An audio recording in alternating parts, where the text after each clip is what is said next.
was when everyone could share their high points of the day and how I could see how it compared and contrasted to my own experience. And it helped me to learn better about how our serving helps people.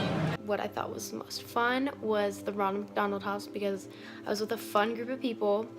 Shout out to you guys. But no, we were all talking, laughing, and I would like go under the cribs and like clean under them because I could like fit under them.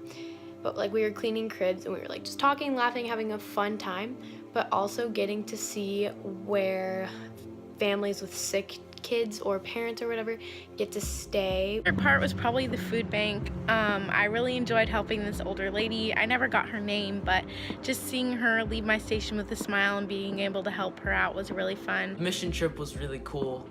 My favorite part was probably when we got to serve and how cool it was that everyone was really nice. It was a very fun trip. Over the period of about a half hour of eating with this gentleman, he started sharing his story. And what was really interesting was, as he's sharing his story, I said, man, this sounds like David in the Bible. Didn't say anything, we just kept talking. And as the meal comes to an end, people get up and start singing, and this guy's still talking to me, just like right next to me is talking to me. Pastor Tim gets up and he starts doing his thing. This guy still is engaged in his story, and what I can tell you is his story. At this point, it's he grew up in Chicago, then ended up going to Atlanta, and a tough life. He's had some stuff going on. So in the process of his sharing his story, he stops talking, and as he stops talking, we turn to Tim, who has been speaking now for a couple minutes, and Tim is talking about David in the Bible. And when I say the person who I was talking to, his story ended, and it was like as if Tim had picked up where he left off and kind of just brought conclusion to it. It was really amazing.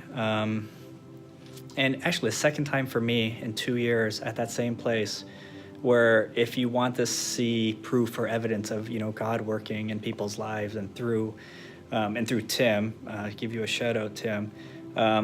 There's no question in my mind that God had impressed Tim in what he shared, and then also in this person. And as I look back over at the gentleman I was talking to, he just had tears coming down his face, and it was amazing. A huge highlight for me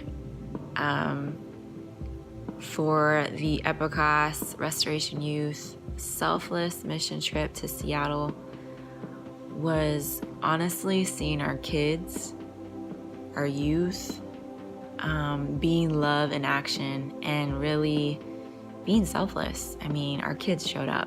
They showed up and they were just ready to get their hands dirty, to work. They're ready to have conversation and listen, and I couldn't be more proud of the authenticity our kids displayed in showing love wherever they went, and to each other.